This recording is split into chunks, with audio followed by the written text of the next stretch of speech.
মিথ্যা বলেনি, বলবে না। কাফের বেদিন লোকাম দিয়েছে, মুহাম্মাদের মতো দ্বিতীয় কোন সত্যবাদী জনম নেবে না। আমার নবীর সোনার জবানের বাণী ভালো করে শুনে যায় না। আল্লাহ নবী বলেন, লাইসা ইয়াতাহাসসারু আহলুল জান্নাতি ইল্লা আলা সাআতি মাররাত বিহিম লাম ইয়াযকুরুল্লাহ তাআলা ফিহা আও কামা ক্বালা আলাইহিস সালাতু ওয়া তাসলিমা।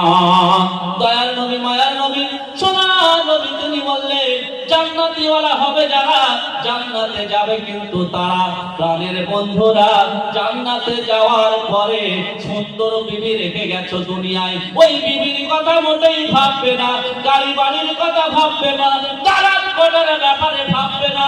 ব্যাংকে ব্যালেন্স করে কোটি কোটি টাকা জমিয়ে রেখেছো, খোদার কসম ওই টাকার প্রতি আপনার মায়া দয়া সেদিনে আফসোস হবে না।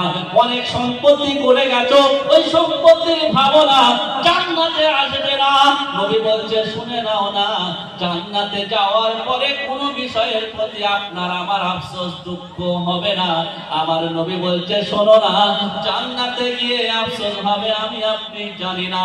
আল্লাহর নবী বলছে, শোনো না, জান্নাতে গিয়ে ওই সময়ের ব্যাপারে আফসোস হবে যে সময়টুকু আল্লাহর স্মরণ, আল্লাহর ধ্যান, আল্লাহর জিকির ছাড়া অতিবাহিত হয়ে গেছে।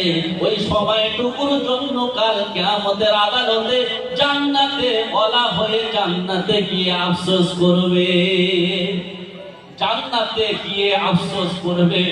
বলে, যদি আরেকটু জিকির করতাম, যদি আরেকবার সুবহানাল্লাহ পড়তাম, যদি একবার কোরআন পড়তাম, যদি আমি পেশাব ফিরে ইস্তেঞ্জা করে পানি নিতাম, যদি রোজা রাখতাম, যদি আমার বাচ্চাকে মক্তবে পড়াতাম, প্রতিটা ব্যাপারে সেদিনে কাল কিয়ামতের আদালতে আমাকে আফসোস করতে হবে, আফসোস করতে হবে।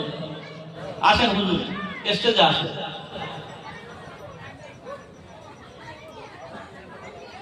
আসেন ভাই সাহেব, স্টেজে আসেন। কাল কিয়ামতের আদালতে আফসোস করতে হবে। এজন্য সোনার ভাই, টাকা পয়সা সোনা দানা হারিয়ে গেলে পুনরায় পাওয়া যাবে, কিন্তু আপনার সময় যদি চলে যায় সময় ফিরে পাওয়া যাবে না। এজন্য কত টাকা কত পয়সা হারাম হালাল না জানিয়া না ভাবিয়া কত টাকা রোজগার করার জন্য আমরা পিছনে পড়ে আছি। এজন্য দোস্ত, রোজগার করেছো, কিন্তু তোমাকে ভাবতে হবে এই টাকা আমার সঙ্গে যাবে তো, এই টাকা আমাকে সঙ্গে যাবে তো, আমার বাড়ি গাড়ি আমার সঙ্গে সাথী হবে তো, আমার বিবি বাচ্চা আমার সঙ্গের সাথী হবে তো।